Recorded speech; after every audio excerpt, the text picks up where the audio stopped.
car because I don't like car. I hate cars. I love my bicycle. It's very easy. You go all around. All my shopping's in my in my fietstassen. How much does that weigh, do you think? Well, I think 20 kilos. Well, distances are short, so that makes it very easy.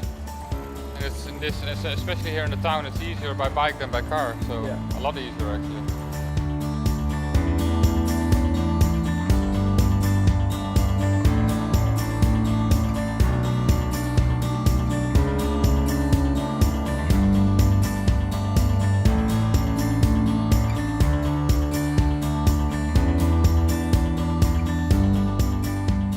Okay, well, now we are in Groningen. I live here from 1979, so quite a long time. It's a town with 190,000 inhabitants, and 50,000 of all the people here are students. And so we have got a lot of young people in this town. This is, or was, a fortress town for 1,000 years. This was the town that guarded the routes into Germany. It's the fortress of the north. Consequences of that, and the city was contained within the military fortifications until very late in the 19th century. So there is no sprawl. It didn't expand outwards, which meant, of course, that now we say, hey, we got a wonderful compact city and we can reach everything by foot or bicycle or whatever. Well, in 1972, Groningen get a left-wing local government, and that's the start of I think the bicycle culture. A small group of young, enthusiastic, left-wing ideological people and said, right, we're going to change everything radically. And one of the things they picked on was transport. And in September 1977 they introduced the traffic circulation plan, which means that the city centre was diverted in 4 different quarters. And that means that cars couldn't go from one quarter to the other quarter. They have to go around the city centre. But cyclists, buses, pedestrians, they can go through. You put a ring road around the inner city, you prevent traffic crossing the inner city, you divide it into sectors, you pedestrianize the centre, you move all your car parking out to the edge, you have park and ride schemes, etc., etc., etc. But if you're making a journey inside the city, then you can start and finish in a different part of the city and take a direct line between the two. But if you go by car, you have to take a detour. This is not really an anti-car measure. What this is making the neighbourhoods where people live more pleasant and making cycling into a viable option. And everyone said, it can't work. This is impossible. The shopkeepers said, we'll leave the city immediately. No, everyone must park in front of our door, otherwise we will lose all our business. And then, wonder of wonders, the world didn't collapse. The shops didn't leave the city. The police found, yes, people could learn how to handle this plan. People adapted to it. And that was, as I say, 1977. In the last couple of years, the area of calming traffic has increased. So nowadays, it's just normal that you go on the bike to the city centre.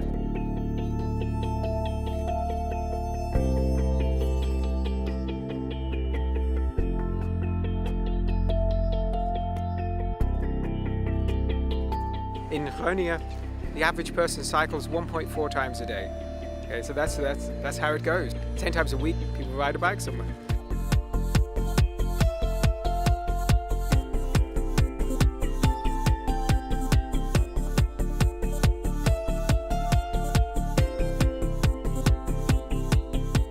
It's a very comfortable way of transportation. Above everything, it's very, very economical. So you don't have to pay for buses or trains. With a bike I go through downtown, through the center of Groningen, and then I'm at my work. When I use my car, I have to go through the ringweg, they call it here. So it takes about, I think, half an hour, and with my bike it's 10 minutes. You need your bike here definitely, because you needed to go to university, you needed to go to party. You can transport everything on the bike, so you see people here riding like, you can even transport the fridge if you want to. Then you put the fridge on the back of the bike and you just push the bike, but it will bring it somewhere somehow.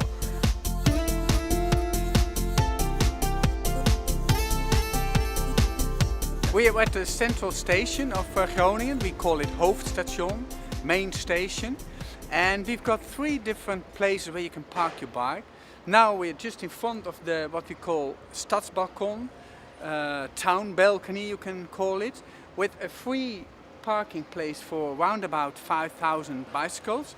It's free, you don't have to pay, but people are looking after it, so it's a kind of a guarded bicycle park. All the places have got a sensor.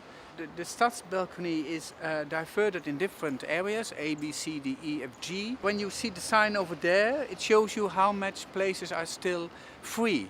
But the one over here on the right-hand side, that's the formal bicycle parking, which is a guarded one. You have to pay for it, just for a day ticket, a month ticket, and it's open till the last train arrives in Groningen around about 2 o'clock at night. And then farther back, we've got what we call a bicycle flat, which is free, but there's nobody who looks after it.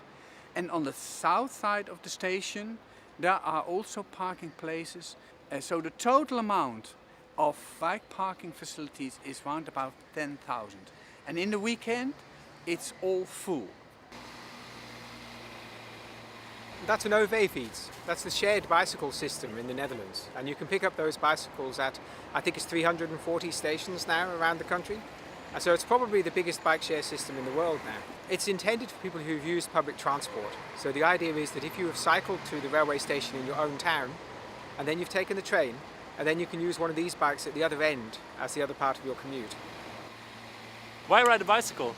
Because it's much easier than taking the bus, and the car is way too expensive to have in the city. I mean, the infrastructure is great, there's bicycle lanes everywhere.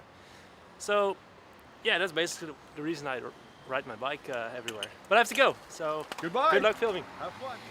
You're not going to get a cycling revolution by having a few 30-kilometre-an-hour streets. You're not going to get it by building just a few cycle paths. And you're not going to get it by traffic calming just a few streets either. You have to do everything, and you have to do it everywhere. You never have to ride more than a few hundred metres from your home in the Netherlands in order to find yourself on a facility of such quality that you'll be happy to cycle on it, and you'll be happy for your children to cycle on it.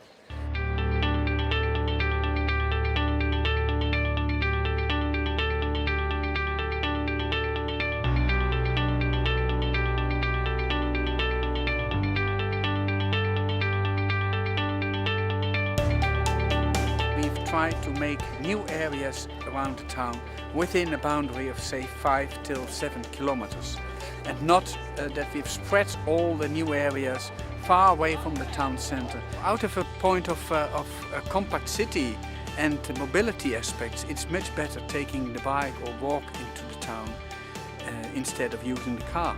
And this bridge is one of the projects which gives you the opportunity to use the bike or go on your feet to the shops which are on the other side. So it's a very easy and quickest way to go from the new area over here and to go to the area down there. Not using your car, but go on the bike. Employers must submit to the local authority a plan, a scheme, a set of ideas. What are they doing in order to encourage their employees not to use motor cars? And this can come in all sorts of forms. It could be they do no more than put in some covered bike parking and some showers or lockers. But some places have offered free public transport, others have offered a bonus to people that say they're not using their motor cars. So the idea is to discourage parking. This IKEA is one of the largest in the world. It's the largest this side of Berlin. So there is also a lot of car parking. But the cycle parking here is still quite generous. Here you can see there's a special cycle path just right into the entrance. We go straight on and we cycle just right into the shop. Although it's summer, as you can see how much people are using the bike going to the IKEA. So I presume that maybe in the next couple of years they will put some more. This is the parking place for the employments of IKEA. And you can see that most of them are coming on the bike and use the bike place to park their bike. Yeah, I think it's great because one, you save room for the customer because we don't park there.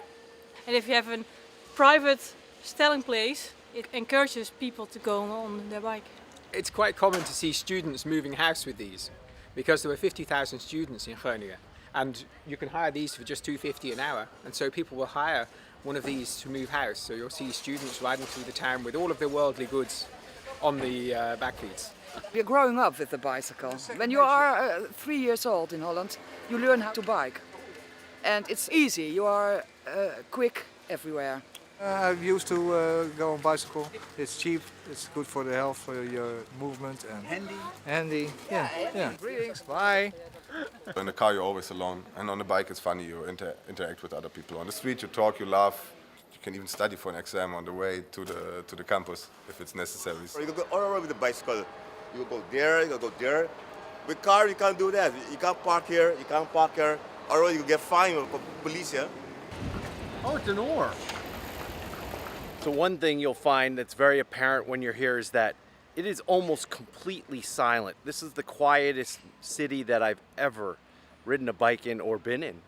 For example, this street, you could stand in the roadway for minutes at a time without seeing a car. The reason why it's pleasant to cycle here is because the infrastructure removes conflicts. And so you don't have people cycling in close proximity to fast cars or large trucks, not terribly often anyway. We have to have deliveries to a centre like this, but we don't have through traffic in a place like this. And so this is relatively peaceful. And by having the street as a street mainly for bicycles, as this is, we have enormous numbers of people using the street and able to get to the shops. We can make the whole place look more attractive.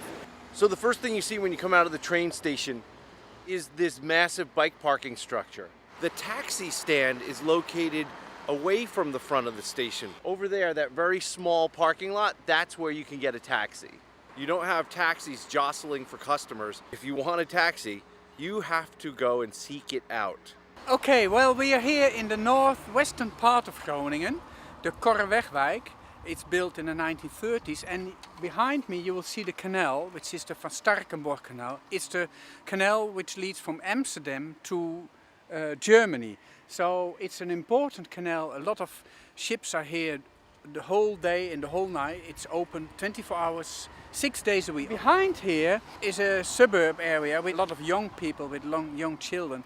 They all have to go to work, go to school. They have to pass the bridge. 13,000 cyclists each day will pass this bridge. It's an old bridge, it's a swing bridge. It will open sometimes 10 minutes, so it will take a long time when you can pass. That means that we have made these separate bridges which you can use when the bridge is open. So you never can say when you have to go to school, well, I'm late because the bridge was open. It gives you options. Some people will wait, some people take the bridges just behind the swing bridge. In the morning hour, you might see that a lot of people will use the separate bridge to go to their work. But when you go home and you think, well, I've been working for a long day, I will wait.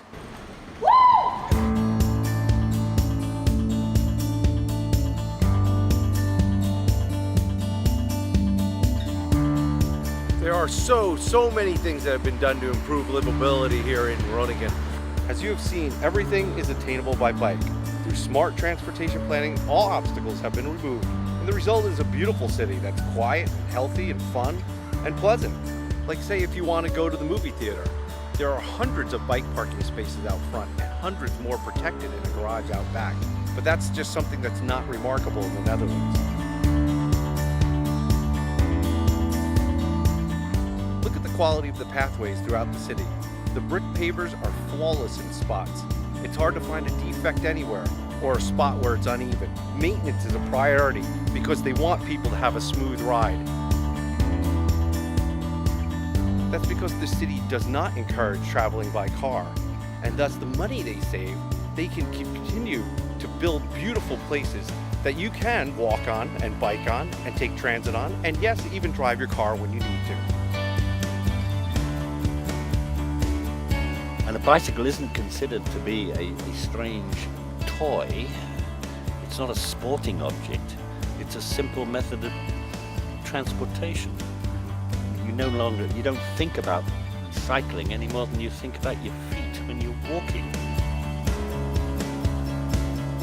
Well, we came here because we looked for the best place in the world to cycle, and therefore we ended up looking at Groningen, because when you've looked at everywhere that there is, There is simply nowhere quite like this.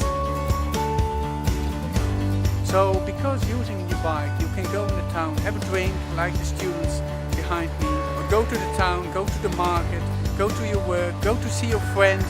So it's a mode of transport which keeps you alive.